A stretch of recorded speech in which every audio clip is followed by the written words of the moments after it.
அதெல்லாம் பத்தி பேச அஸ்வின் அனிதா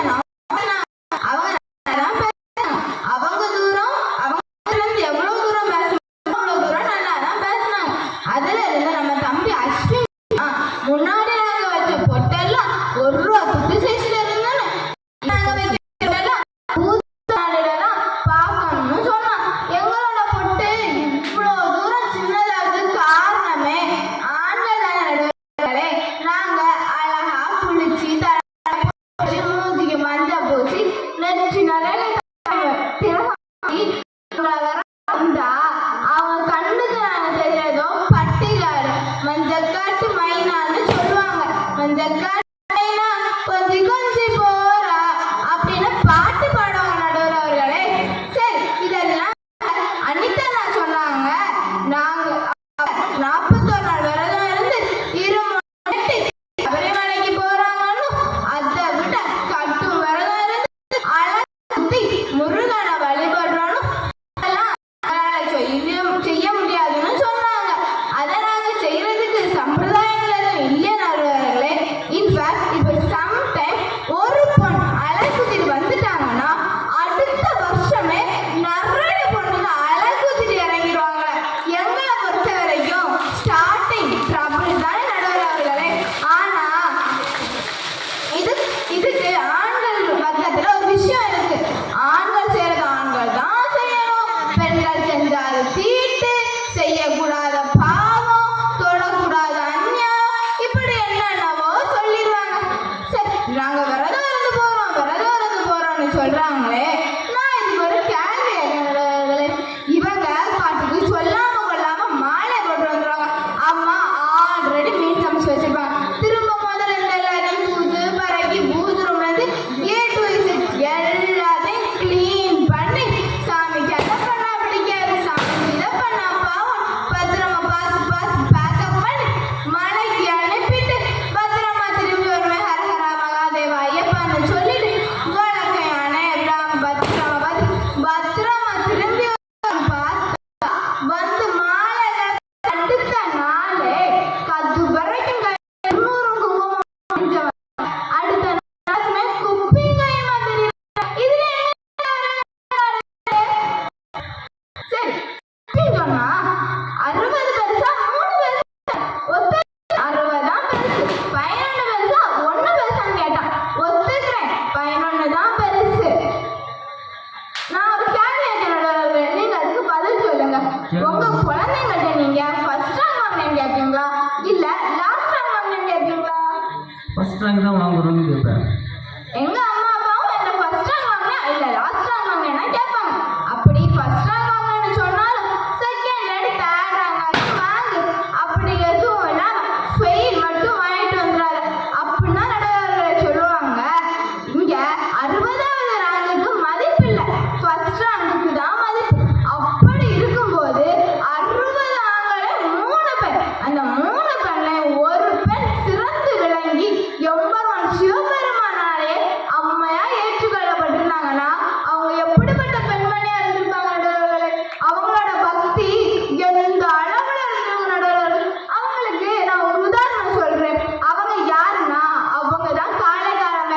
அவங்க ஒரு பெண்ணானவள் தன்னோட உடம்ப எவ்வளவு பத்திரமா பேணி பாதுகாப்பா வச்சிருப்பாங்க. ஆனா அந்த பூத உடல் எம்பெருமான தொழுவதுக்கு பாரமா இருக்கிற சிவபெருமானே வேண்டி ஐயா அப்பா இந்த பூத உடல்ல இருந்து பே உடலா வரந்தான்னு கேட்டு பே உடலா மாறி 24 மணி நேரம் அப்பன் பாதமே கண்டன. இப்படி நம்ம ஆண்களால் செய்ய முடியுமா நடுவர்களே? தன்னோட நிலையில இருந்து தாழ்ந்து பக்தியோ தொண்டோ செய்ய முடியுமானால் அது பெண்களால் மட்டும்தான் முடியும் நடுவர்களே என்று கூறி எனக்கு வாய்ப்பளித்தமைக்கு நன்றி கூறி விடைபெறுகிறேன். நன்றி, வணக்கம். அருமையாக பேச அதெல்லாம் பத்தி பேச அஸ்வின் அனிதா அவங்க தூரம் அவங்க எவ்வளவு தூரம் பேசணும் அவ்வளவு தூரம் நல்லா தான் பேசினாங்க. அதுல இருந்து நம்ம தம்பி அஸ்வின் முன்னாடி நாங்க வச்ச பொட்டெல்லாம் 1 ரூபா புத்து சைஸ்ல இருந்தானே நாங்க வைக்க பார்க்கணும்னு சொன்னா எங்களோட பொட்டு இவ்வளவு தூரம் சின்னதாக காரணமே ஆண்கள் தானே.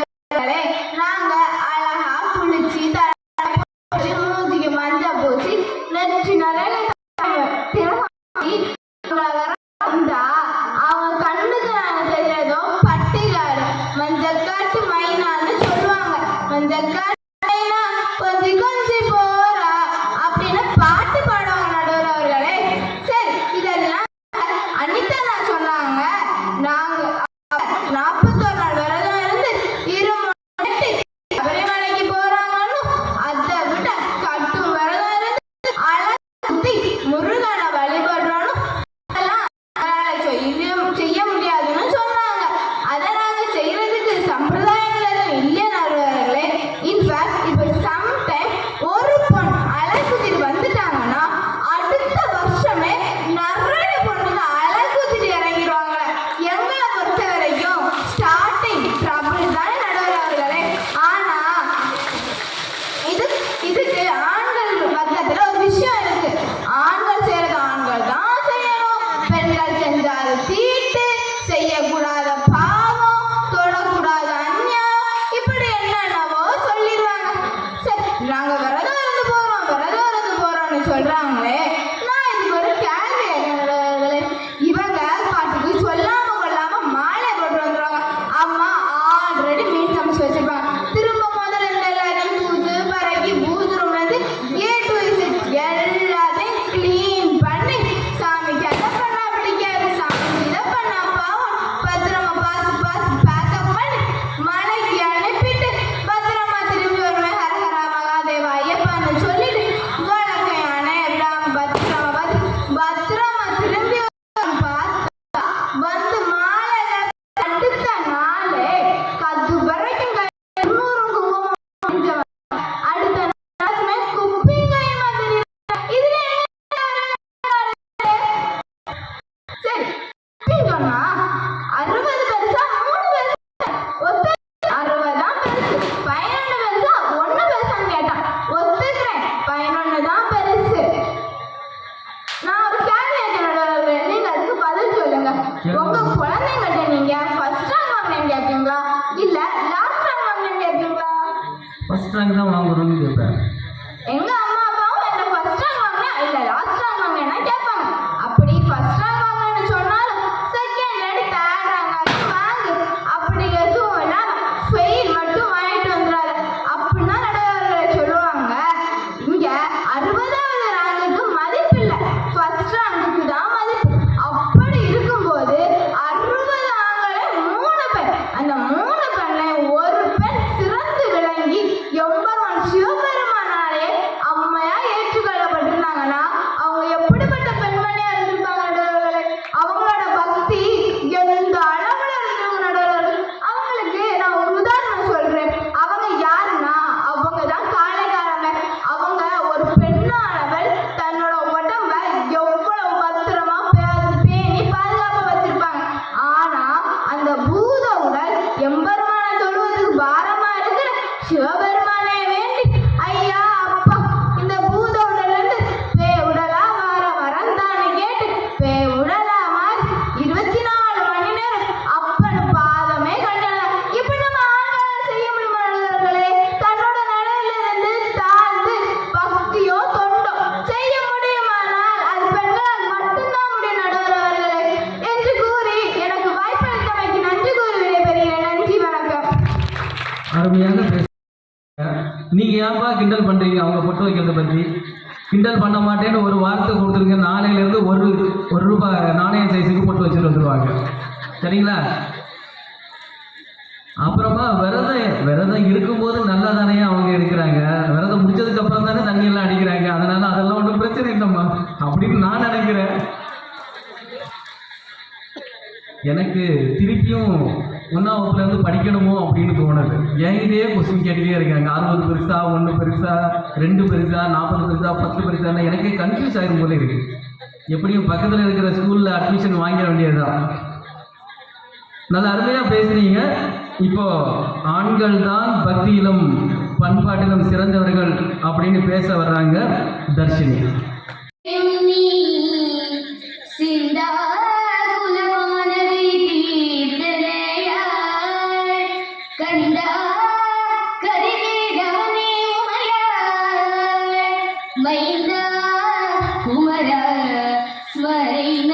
மறைநாயகனே பாதத்தினை வணங்கி இங்கு வீட்டிற்கும் நடுவர் அவர்களே மற்றும் என்னோட பட்டிமன்றம் பேச வந்திருக்கும் எனது அன்பு சகோதர சகோதரிகளே, இந்த பட்டிமன்றத்தை பார்க்க வந்திருக்கும் பிரம்மபுரம் ஊர் பொதுமக்களே, உங்கள் அனைவரும் என் அன்பான பக்தியிலும் பண்பாட்டிலும் சிறந்தவர்கள் ஆண்கள் தான். நடுவர்களே, பக்திங்கிறது ஆசையா இருக்கக்கூடாது, ஒரு அன்பா இருக்கணும். இதை நமக்கு யார் சொன்னாங்க தெரியுமா? ராமகிருஷ்ண பரமஹம்சர். ஏன்னா கல்லாயிருந்த காளி தேவியை தன் முன்னோடு உயிரோடு கொண்டு வந்து நிறுத்தினார் நடுவர் அவர்களே. அவர்தான் உண்மையான பக்திக்கு அடையாளம். நம்ம சகோதரர் காளியம்மையாருடைய பக்தி சிறந்தது. காளியம்மையாருடைய பக்தி சிறந்ததுதான். ஆனா வரும்போது தன்னுடைய பிள்ளைன்னு கூட பார்க்காம பிள்ளை வச்சு கொடுத்தாரே சிறு தொண்டர், அவருடைய தோட்டம் எங்க போய் சொல்லுவீங்க அவர்களே? நீங்களே சொல்லுங்க. இப்போ எங்க ஊர்ல திருவிழா நடக்குது, எடுத்துக்காட்டா தீபாவளி தான் நடக்குதுன்னு வச்சுக்கோங்க. எங்க ஃபர்ஸ்ட் டு லாஸ்ட் வரைக்கும் எல்லாமே பண்றது எங்க ஊர் ஆண்கள் தான் நடுவர்களே. பெண்கள் ஏதாவது பண்ணுவாங்களா? பண்ண மாட்டாங்க. திருவிழா எப்படி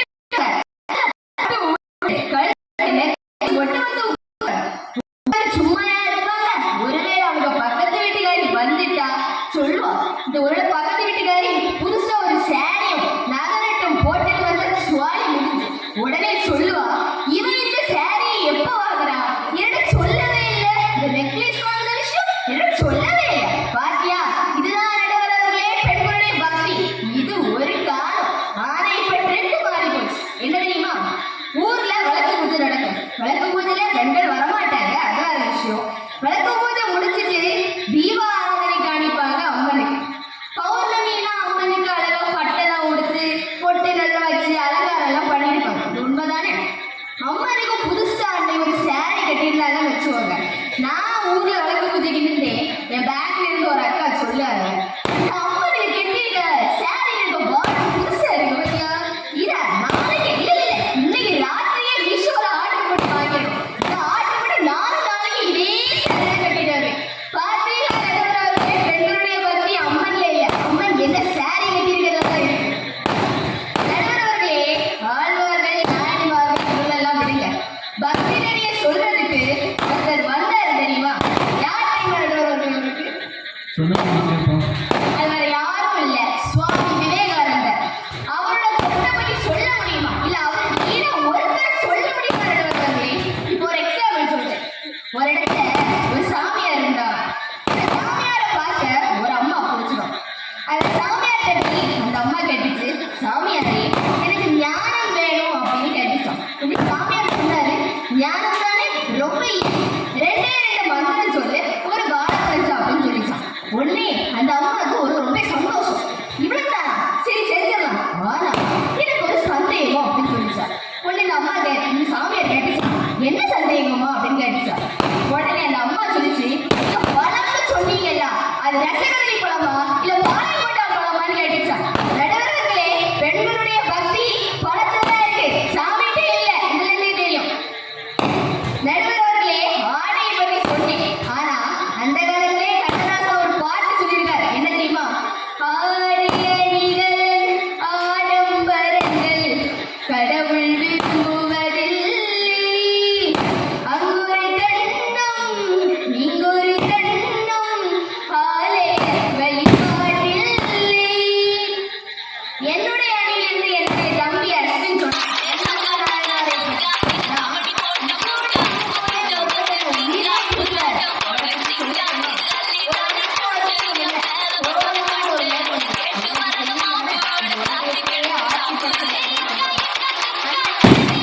ஒரு ஹாஸ்பிட்டல்ல 36 வயசுடைய தன்னுடைய கணவனை காப்பாற்றுறதுக்காக ஒரு பெண் வேண்டாத தெய்வம் இல்ல, பாடாத பாட்டு இல்ல.